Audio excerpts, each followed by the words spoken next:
चाहूंगा कि वो अपने विचार को व्यक्त करें।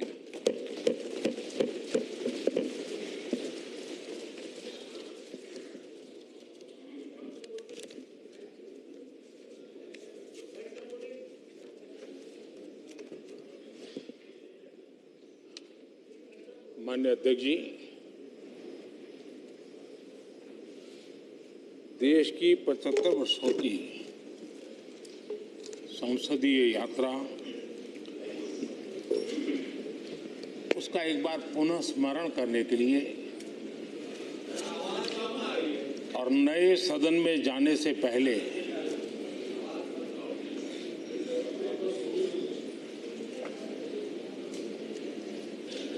उन प्रेरक पलों को, इतिहास की महत्वपूर्ण घड़ी को स्मरण करते हुए आगे बढ़ने का ये अवसर है। हम सब इस ऐतिहासिक भवन से विदा ले रहे हैं। आजादी के पहले ये सदन इंपीरियल लेजिस्लेटिव काउंसिल का स्थान हुआ करता था। आजादी के बाद ये संसद भवन के रूप में उसको पहचान मिली। ये सही है, इस इमारत के निर्माण करने का निर्णय विदेशी शासकों का था, लेकिन ये बात हम न कभी भूल सकते हैं और हम गर्व से कह सकते हैं कि इस भवन के निर्माण में पसीना मेरे देशवासियों का लगा था, परिश्रम मेरे देशवासियों का लगा था और पैसे भी मेरे देश के लोगों के।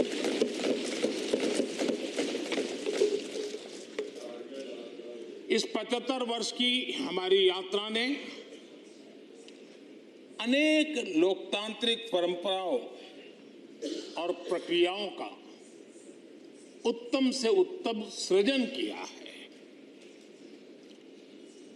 और इस सदन में रहे हुए सबने उसमें सक्रियता से योगदान भी दिया है और साक्षी भाव से उसको देखा भी है। हम भले नए भवन में जाएंगे, लेकिन पुराना भवन भी, ये भवन भी आने वाली पीढ़ियों को हमेशा हमेशा प्रेरणा देता रहेगा।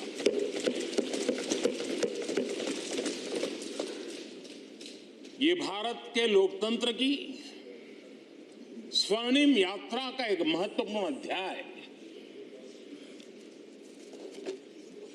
जो सारी दुनिया को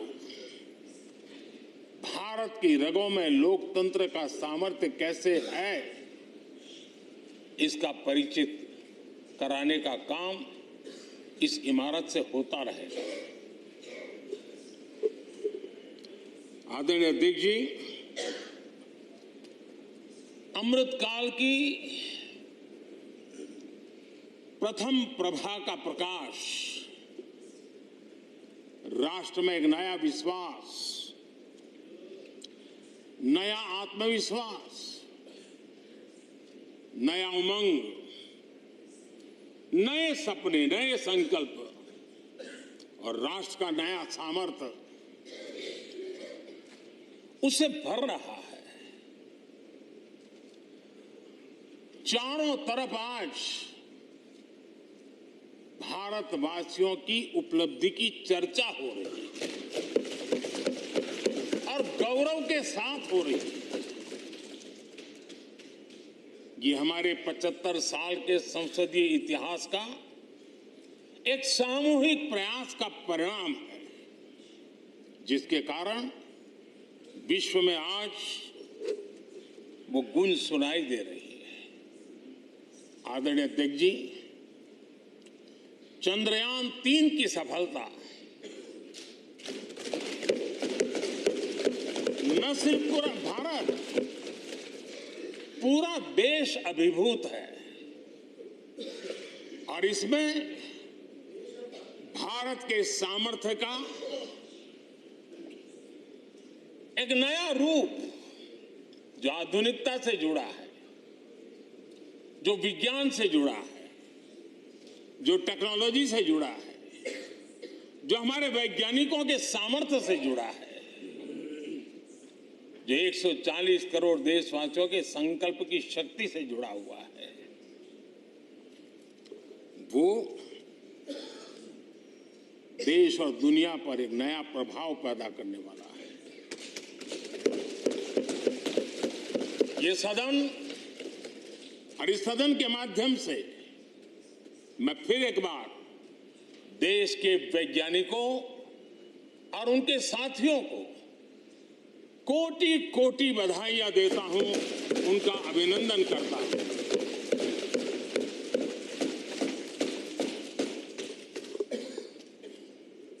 आदरणीय अध्यक्ष जी,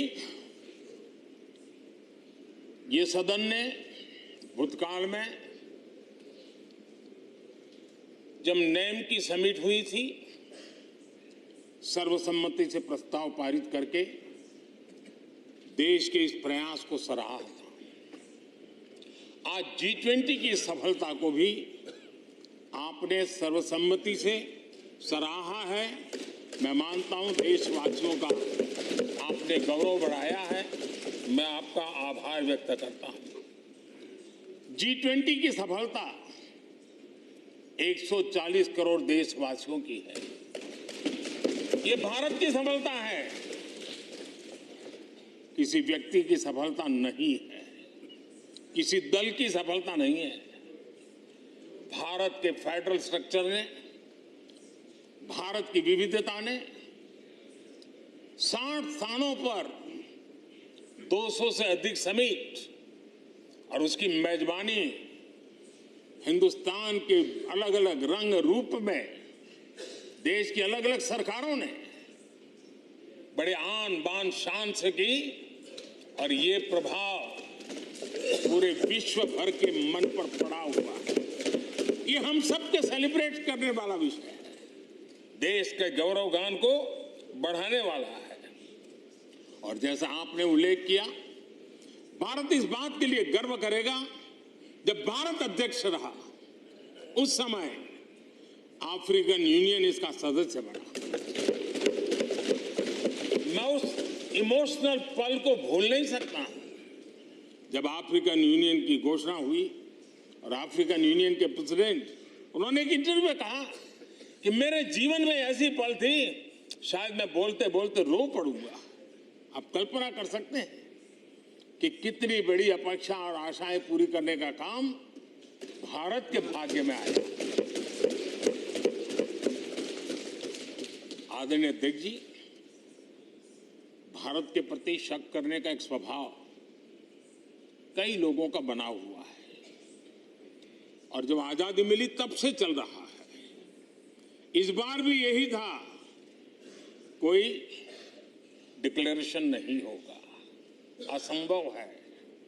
लेकिन ये भारत की ताकत है कि वह भी हुआ और विश्व सर्वसम्मति से एक साझा घोषणा पत्र लेकर के आगे का रोड मैप लेकर के यहां से प्रारंभ हुआ है।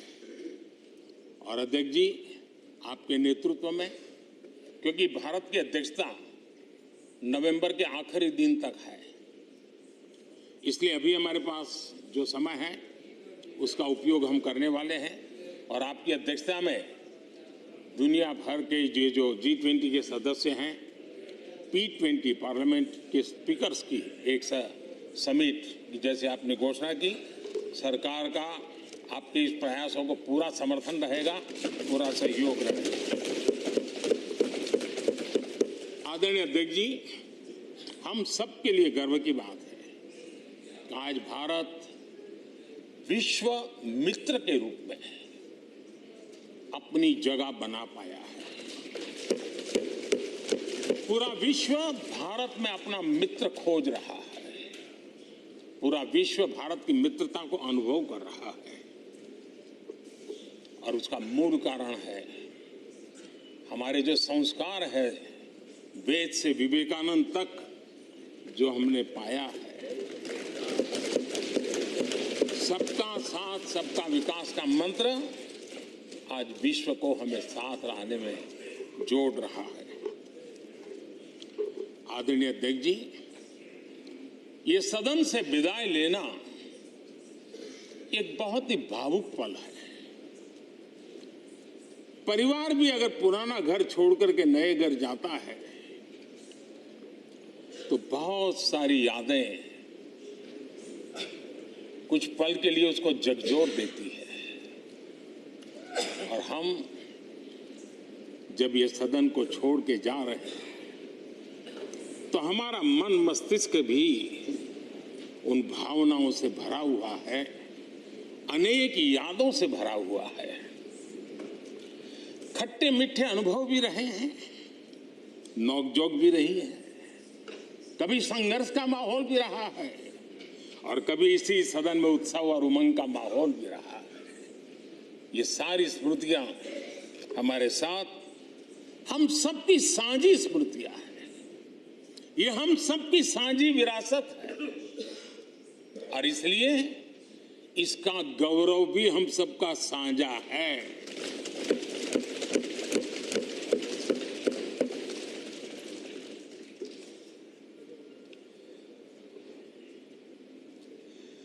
आजाद भारत के नवनिर्माण से जुड़ी हुई अनेक घटनाएं इन 75 वर्ष में यही सदन में आकार लेती हुई हमने देखी है।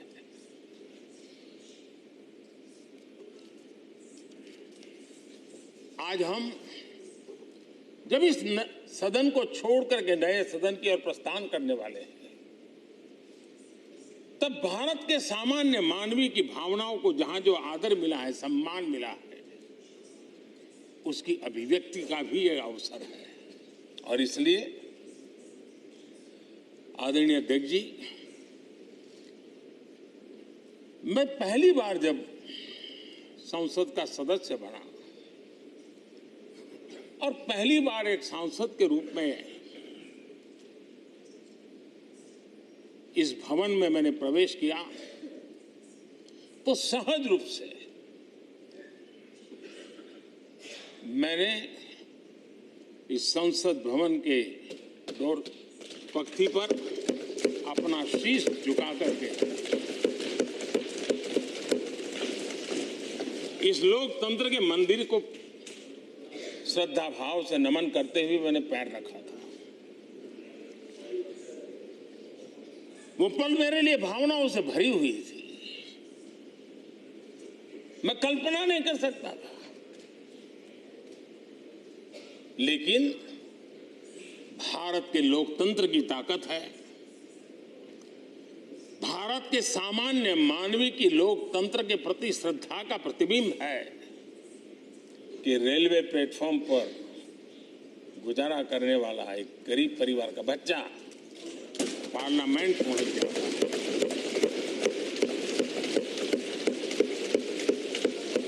मैंने कभी कल्पना तक नहीं की थी कि देश मुझे इतना सम्मान देगा, इतना आशीर्वाद देगा, इतना प्यार देगा। सोचा नहीं था अध्यक्ष जी। आदरणीय अध्यक्ष जी, हम में से बहुत लोग हैं जो संसद भवन के अंदर जो चीजें लिखी गई उसको पढ़ते भी रहते हैं, कभी कभी उसका उल्लेख भी करते हैं। हमारे यहाँ संसद भवन के प्रवेश द्वार पर एक छांदोग्य उपनिषद का एक वाक्य है, लोक द्वारम करके पूरा वाक्य है। उसका मतलब ये होता है कि जनता के लिए दरवाजे खोलिए और देखिए कि कैसे वो अपने अधिकारों को प्राप्त करती है। हमारे ऋषि मुनियों ने ये लिखा हुआ है, हमारे प्रवेश द्वार पर लिखा हुआ है। हम सब और हमारे पहले जो यहां रहे हैं वो भी इस सत्यता के साक्षी है। आदरणीय अध्यक्ष जी, समय रहते जैसे जैसे वक्त बदलता गया, ये हमारे सदन की संरचना भी निरंतर बदलती रही है और अधिक समावेशी बनती गई है। से पूर्ण रूप से समावेशी वातावरण सदन में पूरी ताकत के साथ जन सामान्य की इच्छा आकांक्षाओं को प्रकट करता रहा है। दलित हो, पीड़ित हो, आदिवासी हो, पिछड़े हो, महिलाएं हो, हर एक का धीरे धीरे धीरे योगदान बढ़ता चला गया है। आदरणीय अध्यक्ष जी, प्रारंभ में महिलाओं की सदस्य संख्या कम थी, लेकिन धीरे धीरे माताओं बहनों ने भी इस सदन की गरिमा को बढ़ाया है। इस सदन के गरिमा में बहुत बड़ा बदलाव लाने में उनका योगदान रहा है। आदरणीय अध्यक्ष जी, प्रारंभ से अब तक एक मोटा मोटा हिसाब लगाता था, करीब करीब 7,500 से अधिक जनप्रतिनिधि दोनों सदनों में मिलाकर के योगदान दे चुके हैं। इतने सालों में 7,500 से करीब ज्यादा। इस कालखंड में करीब 600 महिला सांसदों ने भी इस सदन की गरिमा को बढ़ाया है, दोनों सदन में। और आदरणीय अध्यक्ष जी, आप जानते हैं कि इस सदन में आदरणीय इंद्रजीत गुप्ता जी 43 ईयर, अगर मेरी गलती नहीं हो तो 43 ईयर इस सदन में लंबा समय बैठ करके इस सदन के साक्षी बनने का उनको सौभाग्य मिला। और यही सदन है आदरणीय अध्यक्ष जी, जहां शकीकुर रहमान जी 93 की एज में भी सदन में अपना योगदान देते रहे, जबकि उनकी उम्र 93। और आदरणीय अध्यक्ष जी, ये भारत के लोकतंत्र की ताकत है कि 25 साल की उम्र की चंद्रमणि मुर्मू इस सदन की सदस्य बनी थी। सिर्फ 25 साल की उम्र की सबसे छोटी उम्र की सदस्य बनी थी। आदरणीय अध्यक्ष महोदय, वाद विवाद, कटाक्ष, ये सब कुछ हम सब ने अनुभव किया है, हम सब ने इनिशिएट भी किया है, कोई बाकी नहीं है।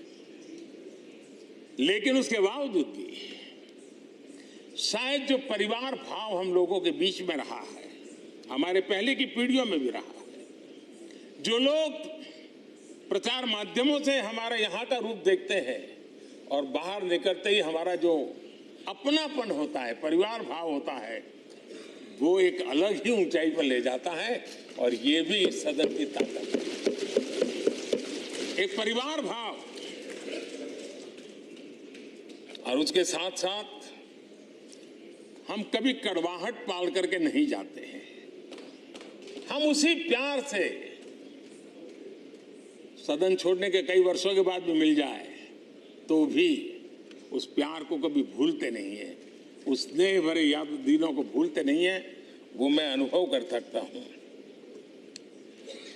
आदरणीय अध्यक्ष जी, हमारे पहले भी और वर्तमान भी हमने कई बार देखा है कि अनेक संकटों के बावजूद भी, अनेक असुविधाओं के बावजूद भी सांसद सदन में आए हैं और उन्होंने शारीरिक पीड़ा भी असह्य हो तो भी सदन में एक सांसद के रूप में, जनप्रतिनिधि के रूप में अपना कर्तव्य निभाया है।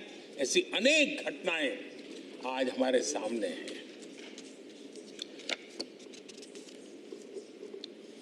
गंभीर बीमारियों के बावजूद भी, कोई व्हीलचेयर में आना पड़ा, किसी को डॉक्टरों को बाहर खड़े रख करके अंदर आना पड़ता था, लेकिन सभी सांसदों ने कभी न कभी इस प्रकार से अपनी भूमिका निभाई। कोरोना काल हमारे सामने उदाहरण है। हर परिवार में रहता था कहीं बाहर जाए तो मौत को बुलावा न दे दे, उसके बावजूद भी हमारे माननीय सांसद दोनों सदन में कोरोना काल के इस संकट की घड़ी में भी सदन में आए, अपना कर्तव्य निभाया। हमने राष्ट्र का काम रुकने नहीं दिया। आवश्यकता पड़ी, डिस्टेंस रखना भी था और बार बार टेस्टिंग भी करना पड़ता था। सदन में आते थे लेकिन मास्क पहनना पड़ता था। बैठने की रचना भी अलग अलग की, समय भी बदले गए। हर चीज के साथ राष्ट्र का काम रुकना नहीं चाहिए, इस भाव से सभी सदस्यों ने इस सदन को अपने कर्तव्य का महत्वपूर्ण अंग माना, संसद को चलाए रखा। और मैंने देखा है कि इस सदन से इतना लगाव लोगों का रहता है कि पहले कभी हम देखते थे कोई 30 साल पहले सांसद रहा होगा, कोई 35 साल पहले रहा होगा, लेकिन वो सेंट्रल हॉल तो जरूर आएगा। जैसे मंदिर जाने की आदत होती है वैसे उनको सदन में आने की आदत है। इस जगह का लगाव बन जाता है, एक आत्मीय भाव से जुड़ाव हो जाता है। और ऐसे बहुत से पुराने लोग हैं जो आते जाते में मन करता है जरा चलो एक चक्कर काट ले। आज उनका जनप्रतिनिधि के नाते दायित्व नहीं है, लेकिन भूमि के प्रति उनका लगाव हो जाता है। ये सामर्थ्य होता है इस सदन का। आदरणीय अध्यक्ष महोदय, आजादी के बाद बहुत बड़े बड़े विद्वान लोगों ने बहुत आशंकाएं व्यक्त की थी। पता नहीं देश का क्या होगा, चल पाएगा कि नहीं चल पाएगा, एक रहेगा बिखर जाएगा, लोकतंत्र बना रहेगा नहीं, 50। लेकिन इस देश की संसद की ताकत है कि पूरे विश्व को गलत सिद्ध कर दिया और ये राष्ट्र पूरे सामर्थ्य के साथ आगे बढ़ता रहा। और इस विश्वास से कि हम भले आशंकाएं होंगी, घने काले बादल होंगे, लेकिन सफलता प्राप्त करते रहेंगे। और ये हम सब लोगों ने, हमारी पुरानी पीढ़ियों ने मिलकर के इस काम को करके दिखाया है, इसका गौरवगान करने का ये अवसर है। आदरणीय अध्यक्ष जी, इसी भवन में 2 साल 11 महीने तक संविधान सभा की बैठकें हुई और उसने देश के लिए एक मार्गदर्शक जो आज भी हमें चलाता है, हमारे संविधान दिया। और 26 नवंबर 1949 को जो संविधान हमें मिला वो 26 जनवरी 1950 को लागू हुआ। इन 75 वर्षों में सबसे बड़ा जो अचीवमेंट है वो ये है कि देश के सामान्य मानवी का इस संसद पर विश्वास बढ़ता ही गया है। और लोकतंत्र की सबसे बड़ी ताकत यही है कि इस महान संस्था के प्रति, इस महान इंस्टीट्यूशन के प्रति, इस व्यवस्था के प्रति उनका विश्वास अटूट रहे, विश्वास उनका बना रहे। इन 75 वर्षों में हमारी संसद ने जन भावनाओं की अभिव्यक्ति का भवन भी बना दिया। यहाँ जन भावनाओं की पुरजोश अभिव्यक्ति, और हम देखते हैं राजेंद्र बाबू से लेकर डॉक्टर कलाम, रामनाथ जी कोविंद और अभी द्रौपदी मुर्मू जी, इन सब के संबोधन का लाभ हमारे सदनों को मिला है, उनका मार्गदर्शन मिला है। आदरणीय अध्यक्ष जी, पंडित नेहरू जी, शास्त्री जी, वहां से लेकर के अटल जी, मनमोहन सिंह जी तक एक बहुत बड़ी श्रृंखला जिसने इस सदन का नेतृत्व किया है और सदन के माध्यम से देश को दिशा दी है, देश को नए रंग रूप में ढालने के लिए उन्होंने परिश्रम किया है, पुरुषार्थ किया है। आज उन सबका गौरवगान करने का भी अवसर है। आदरणीय अध्यक्ष जी, सरदार वल्लभ भाई पटेल, लोहिया जी, चंद्रशेखर जी, आडवाणी जी, न जाने अनगिनत नाम जिन्होंने हमारे इस सदन को समृद्ध करने में, चर्चाओं को समृद्ध करने के लिए, देश के सामान्य से सामान्य व्यक्ति की आवाज को ताकत देने का काम इस सदन में किया है। विश्व के भी अनेक राष्ट्राध्यक्षों ने हमारे इन सदनों को संबोधित करने का भी अवसर आए हैं और उनकी बातों में भी भारत के लोकतंत्र के प्रति आदर का भाव व्यक्त हुआ है। आदरणीय अध्यक्ष जी, उमंग उत्साह के पल के बीच भी कभी सदन की आंख से आंसू भी बहे। ये सदन दर्द से भर गया जब देश को 3 अपने प्रधानमंत्री उनको अपने कार्यकाल में ही खोने की नौबत आई, नेहरू जी, शास्त्री जी, इंदिरा जी। तब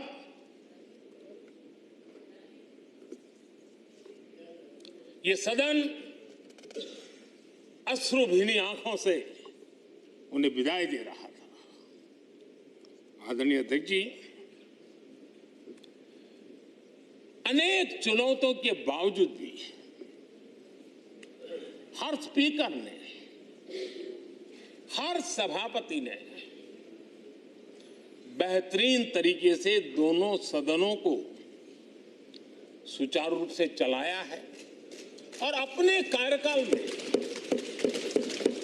उन्होंने जो निर्णय किए, वो निर्णय मावलंकर जी से काल से शुरू हुए हो या सुमित्रा जी के कालखंड के हो या बिरला जी के, आज भी उन निर्णयों को रेफरेंस पॉइंट माना जाता है। ये काम हमारे करीब 17 स्पीकर और उसमें 2 हमारी महिला स्पीकर ने भी, और मावलंकर जी से लेकर के सुमित्रा ताई तक और बिरला जी का मार्गदर्शन आज भी हमें मिल रहा है। हर एक ने अपनी अपनी शैली रही है, लेकिन उन्होंने सबको साथ लेकर के नियमों कानूनों के बंधन में इस सदन को हमेशा ऊर्जावान बनाए रखा है। मैं आज उन सभी स्पीकर महोदय को भी आज वंदन करता हूं, अभिनंदन करता हूं।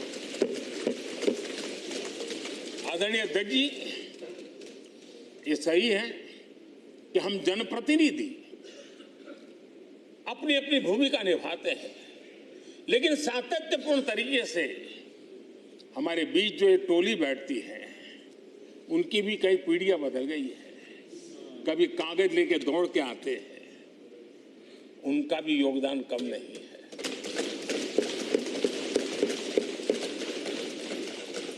हमें कागज पत्र पहुंचाने के लिए दौड़ते हैं, सदन में कोई गलती ना हो जाए, उसके निर्णय में कोई गलत ना हो जाए, उसके लिए वो चौकन्ने रहते हैं। जो काम इनके द्वारा हुआ है, उसने भी सदन के क्वालिटी ऑफ गवर्नेंस में तेजी लाने में बहुत बड़ी मदद की है। मैं उन सभी साथियों का और इनके पूर्व में जो रहे हैं उनका भी हृदय से अभिनंदन करता हूं। इतना ही नहीं, सदन मतलब ये खंड ही नहीं है, इस पूरे परिसर में अनेक लोगों ने, किसी ने हमें चाय पिलाई होगी, किसी ने पानी पिलाया होगा, किसी ने रात रात चली हुई सदन को किसी को भूखा पेट रहने नहीं दिया होगा, कई प्रकार की सेवाएं की होगी। किसी ने माली ने इसके बाहर के एनवायरनमेंट को संभाला होगा, किसी ने इसकी सफाई की होगी। न जाने कितने ही अनगिनत लोग होंगे जिन्होंने हम सब अच्छे ढंग से काम कर सके और यहां जो काम हो वो काम देश को आगे बढ़ाने के लिए अधिक से अधिक तेजी से हो, उसके लिए जो माहौल बनाना, व्यवस्था बनाना, उसके लिए जिसने योगदान दिया है, मेरी तरफ से भी और इस सदन की तरफ से भी मैं उनका विशेष रूप से नमन करता हूं।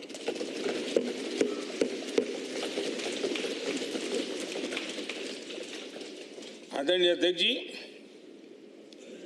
लोकतंत्र का एक सदन, आतंकी हमला हुआ, पूरे विश्व में यह आतंकी हमला एक इमारत पर नहीं था, ये मदर ऑफ डेमोक्रेसी एक प्रकार से हमारी जीवात्मा पर यह हमला था। ये देश उस घटना को कभी भूल नहीं सकता है, लेकिन आतंकियों से लड़ते लड़ते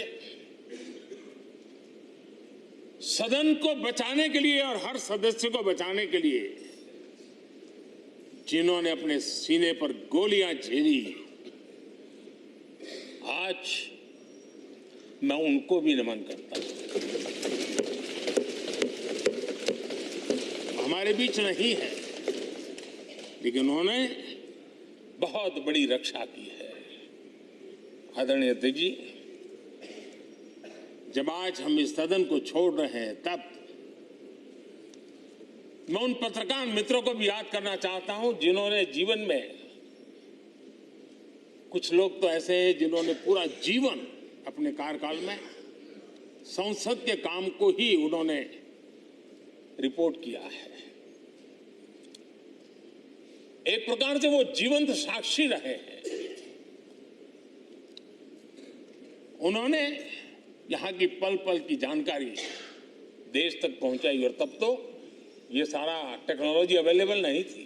तब वही लोग थे जो यहां की बात पहुंचाते थे, और उनका सामर्थ्य था वो अंदर की भी पहुंचाते थे और अंदर के अंदर की भी पहुंचाते थे।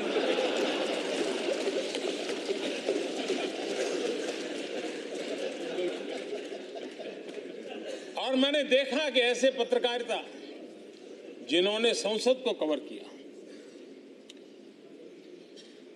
शायद उनके नाम जाने नहीं जाते होंगे, लेकिन इनके काम को कोई भूल नहीं सकता है। और खबरों को लिए नहीं, भारत की इस विकास यात्रा को संसद भवन से समझने के लिए उन्होंने अपनी शक्ति खपा दी थी। आज भी पुराने जो पत्रकार मित्र मिल जाते हैं और जिन्होंने कभी संसद को कवर किया हो, तो ऐसी अननोन चीजें बताते हैं जो उन्होंने अपनी आंखों से देखी होती है, कान से सुनी होती है, जो अचरज करने वाली होती है। यानी एक प्रकार से जैसी ताकत यहां की दीवारों की रही है, वैसा ही दर्पण उनकी कलम में रहा है, और उस कलम ने देश के अंदर संसद के प्रति, संसद सदस्यों के प्रति एक अहोभाव का भाव जगाया है। मैं आज कई पत्रकार बंधु होंगे जो रहे नहीं होंगे, लेकिन मेरे लिए जैसा ये सदन छोड़ना भावुक पल है, मैं पक्का मानता हूं इन पत्रकार बंधुओं के लिए भी ये सदन छोड़ना उतना ही भावुक पल होगा, क्योंकि इनका लगाव हमसे भी ज्यादा रहे हैं। कुछ तो पत्रकार ऐसे होंगे जो हम लोगों की टर्म से भी है, उन्होंने काम किया होगा।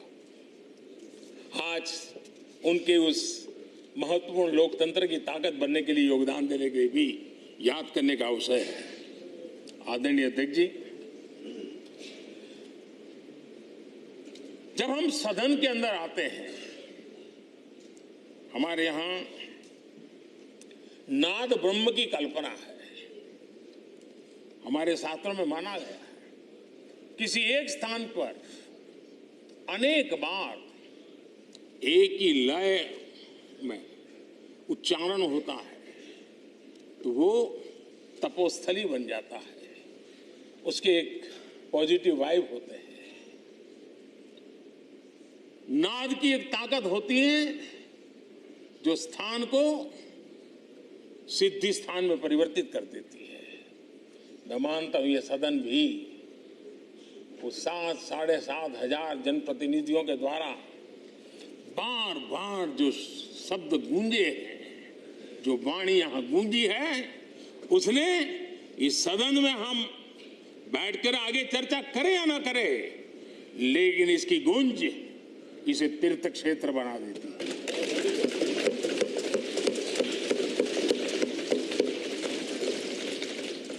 एक जागृत जगह बन जाती है और लोकतंत्र की प्रति श्रद्धा रखने वाला व्यक्ति आज से 50 साल के बाद भी जब यहां देखने के लिए भी आएगा तो उसे उस गूंज की अनुभूति होगी कि कभी भारत की आत्मा की आवाज यहां पर गूंजती थी।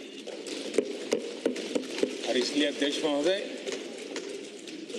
ये वो सदन है जहां कभी भगत सिंह, बटुकेश्वर दत्त, उन्होंने अपनी वीरता सामर्थ्य से अंग्रेज सल्तनत को जगा दिया था बम का धमाका करके। वो बम की गूंज भी जो देश का भला चाहते हैं उनको कभी सोने नहीं देती। आदरणीय अध्यक्ष जी, ये वो सदन है जहां पंडित जी को इसलिए भी याद किएगा, अनेक बातों के लिए याद करेगा, लेकिन हम जरूर याद करेंगे इसी सदन में पंडित नेहरू का at the stroke of midnight की गूंज हम सबको प्रेरित करती रहेगी। और इसी सदन में अटल जी ने कहा था, वो शब्द आज भी गूंज रहे हैं इस सदन में, सरकारें आएगी जाएगी, पार्टियां बनेगी बिगड़ेगी, लेकिन ये देश रहना चाहिए।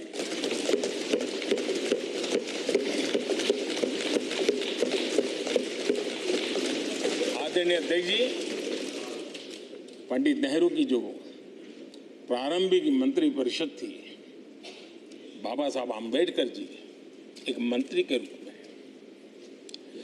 दुनिया की बेस्ट प्रैक्टिसेस भारत में लाने पर बहुत जोर दिया करते थे। फैक्ट्री कानून में अंतर्राष्ट्रीय सुझावों को शामिल करने पर बाबा साहब सर्वाधिक आग्रही रहे थे और उसका परिणाम आज देश को लाभ मिल रहा है। बाबा साहब आम्बेडकर ने देश को नेहरू जी की सरकार में वाटर पॉलिसी दी थी और उस वाटर पॉलिसी बनाने में बाबा साहब आम्बेडकर की बहुत बड़ी भूमिका रही थी। आदरणीय अध्यक्ष जी, हम ये जानते हैं कि भारत में बाबा साहब आम्बेडकर एक बात हमेशा कहते थे कि भारत में सामाजिक न्याय के लिए भारत का औद्योगिकरण होना बहुत जरूरी है, क्योंकि देश के दलित पिछड़ों के पास जमीन ही नहीं है, वो क्या करेगा? औद्योगिकरण होना चाहिए। और बाबा साहब इस बात को मान करके डॉक्टर श्यामा प्रसाद मुखर्जी, जो पंडित नेहरू के मंत्री थे, उन्होंने इस देश में और पहले वाणिज्य मंत्री के रूप में और उद्योग मंत्री के रूप में उन्होंने इंडस्ट्री पॉलिसी इस देश में लाई थी। आज भी कितनी ही इंडस्ट्री पॉलिसी बने, लेकिन उसकी आत्मा वही होती है जो पहली सरकार के थी और उनका भी बहुत बड़ा अहम योगदान रहा था। आदरणीय अध्यक्ष जी, लाल बहादुर शास्त्री जी ने 65 के युद्ध में हमारे देश के जवानों में का हौसला बुलंद करना, उनके सामर्थ्य के लिए को पूरी तरह राष्ट्र में झोंक देने की प्रेरणा इसी सदन में से दी थी लाल बहादुर शास्त्री का। और यहीं पर उन्होंने ग्रीन रिवॉल्यूशन के लिए एक मजबूत नींव लाल बहादुर शास्त्री जी ने रखी थी। आदरणीय अध्यक्ष जी, बांग्लादेश की मुक्ति का आंदोलन और उसका समर्थन भी इसी सदन ने इंदिरा गांधी के नेतृत्व में किया था। यही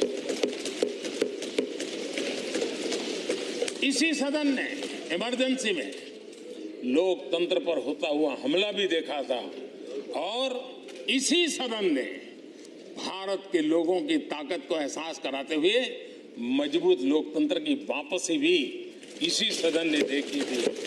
वो राष्ट्रीय संकल्प भी देखा था, ये सामर्थ्य भी देखा था। आदरणीय अध्यक्ष जी, ये सदन इस बात का हमेशा ऋणी रहेगा क्योंकि इसी सदन में हमारे पूर्व प्रधानमंत्री चरण सिंह जी ने ग्रामीण मंत्रालय का गठन किया था, रूरल डेवलपमेंट मिनिस्ट्री। इसी सदन में मतदान की उम्र 21 से 18 करने का निर्णय हुआ था और देश की युवा पीढ़ी को इसका योगदान देने के लिए प्रेरित किया गया, उत्साहित किया गया था। हमारे देश ने गठबंधनों की सरकारें देखी, पीपी सिंह जी हो, चंद्रशेखर जी, और बाद में एक सिलसिला चला। लंबे अरसे से एक दिशा में देश जा रहा था, आर्थिक नीतियों के बोझ तले देश दबा हुआ था, लेकिन नरसिम्हा राव की सरकार थी जिन्होंने हिम्मत के साथ पुरानी आर्थिक नीतियों को छोड़ करके नई राह पकड़ने का फैसला किया था, जिसके आज देश को परिणाम मिल रहे हैं। अटल बिहारी वाजपेयी जी का सरकार भी हमने इसी सदन ने देखी। सर्व शिक्षा अभियान देश में आज वो महत्वपूर्ण बन गया है। आदिवासी कार्यालय मंत्रालय अटल जी ने बनाया, नॉर्थ ईस्ट का मंत्रालय अटल जी ने बनाया। न्यूक्लियर टेस्ट भारत के सामर्थ्य का परिचायक बन गया। और इसी सदन में मनमोहन जी की सरकार कैश फॉर वोट को भी, उस कांड को भी सदन ने देखा है।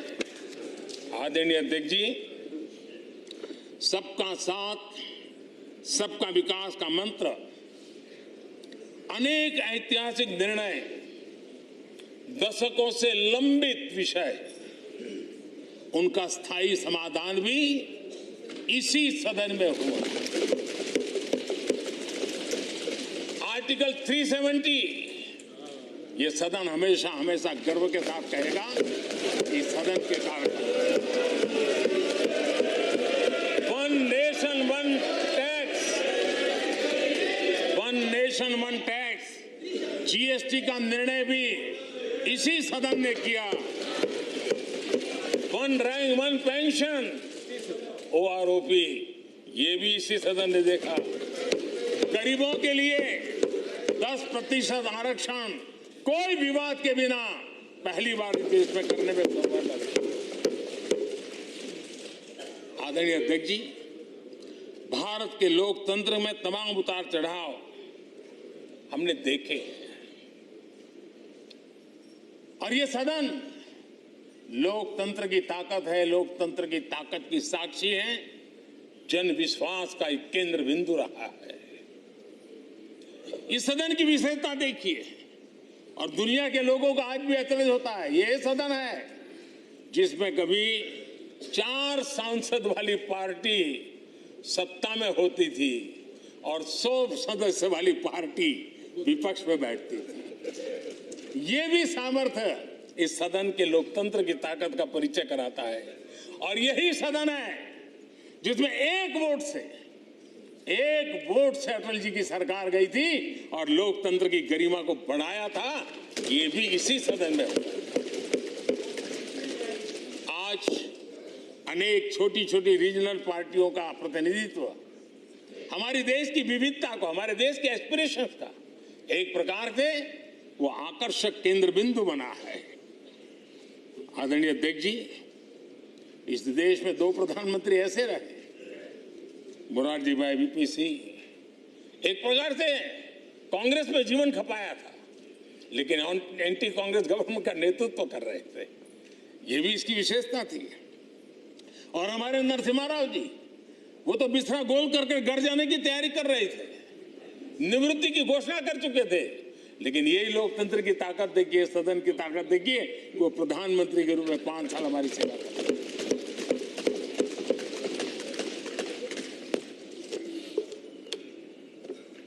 आदरणीय अध्यक्ष जी, सबकी सहमति से कठिन से कठिन कार्य होते हुए हमने देखे हैं। 2000 की साल थी, अटल जी की सरकार थी। इसी सदन ने 3 राज्यों का गठन सर्व स्वीकृति से किया और बड़े उमंग उत्साह से किया। जब छत्तीसगढ़ की रचना हुई तो उत्सव छत्तीसगढ़ ने भी मनाया, उत्सव मध्य प्रदेश ने भी मनाया। जब उत्तराखंड की रचना हुई तो उत्सव उत्तराखंड ने भी मनाया, उत्सव उत्तर प्रदेश ने भी मनाया। जब झारखंड की रचना हुई तो उत्सव झारखंड ने भी मनाया, उत्सव बिहार ने भी बताया। ये हमारे सदन का सामर्थ्य है, सब सहमति का वातावरण बना करके। लेकिन कुछ कड़वी यादें वो भी है कि तेलंगाना के हक को दबोचने के लिए भारी प्रयास हुए, खून की नदियां भी बही और बनने के बाद न तेलंगाना उत्सव मना पाया, न आंध्र उत्सव मना पाया। एक कटुता के बीज बो दिए गए। अच्छा होता उसी उमंग और उत्साह के साथ हम तेलंगाना का निर्माण करते तो एक नई ऊंचाई पर आज तेलंगाना पहुंच चुका होता। आदरणीय अध्यक्ष जी, संविधान सभा ने, आदरणीय अध्यक्ष जी, इस सदन की परंपरा रही है।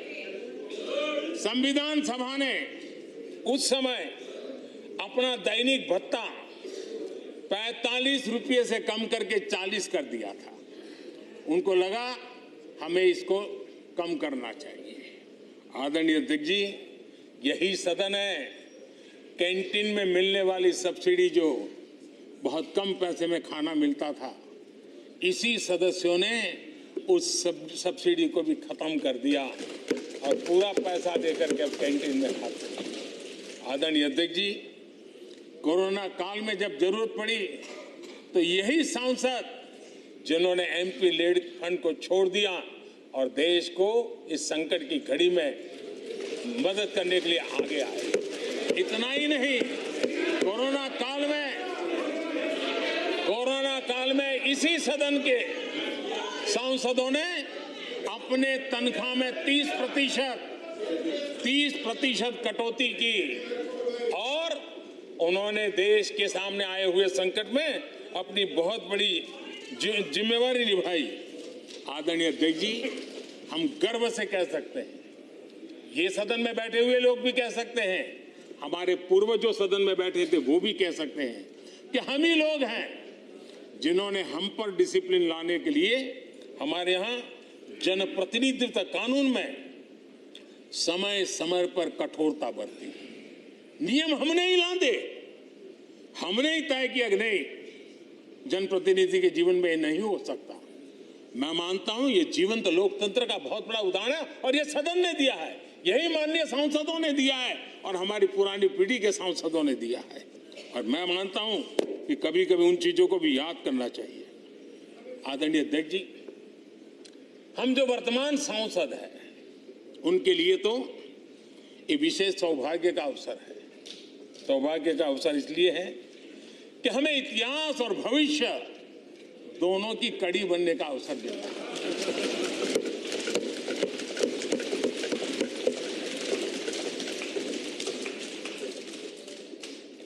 कल और आज से जुड़ने का हमें अवसर मिल रहा है और आने वाली कल निर्माण करने का एक नया विश्वास, नया उमंग, नए उत्साह के साथ हम यहां से विदाई लेने वाले हैं। आदरणीय अध्यक्ष महोदय, आज का दिवस सिर्फ और सिर्फ इस सदन के सभी 7,500 जनप्रतिनिधि रह चुके हैं उनके गौरवगान का पल है। इन दीवारों से हमने जो प्रेरणा पाई है, जो नया विश्वास पाया है, उसको लेकर जाने का है। बहुत सी बातें ऐसी थी जो सदन में हर किसी की ताली की हकदार थी, लेकिन शायद राजनीति उसमें भी आड़े आ रही है। नेहरू जी के योगदान का गौरवगान अगर इस सदन में होता है, कौन सदस्य होगा जिसको ताली बजाने का मन न कर जाए। लेकिन उसके बावजूद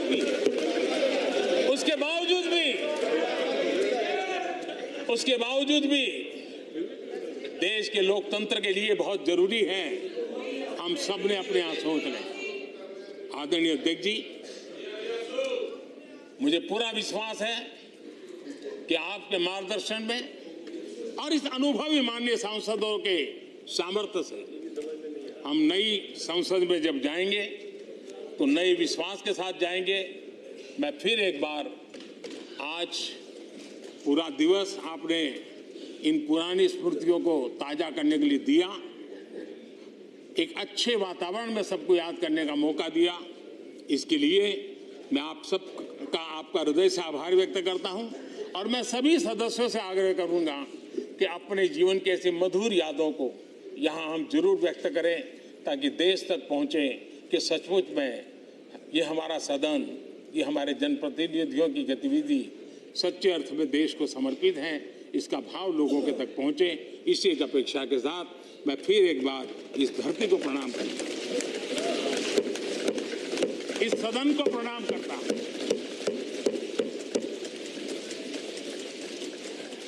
भारत के मंदिरों से बनी हुई हर एक दीवार के हर एक ईंटे को प्रणाम करता हूं और पिछले 75 साल में भारत के लोकतंत्र को नया सामर्थ्य शक्ति देने वाले हर गुंज को, उस नाद ब्रह्म को नमन करते हुए मेरी वाणी को विराम कर देता हूं। बहुत बहुत धन्यवाद।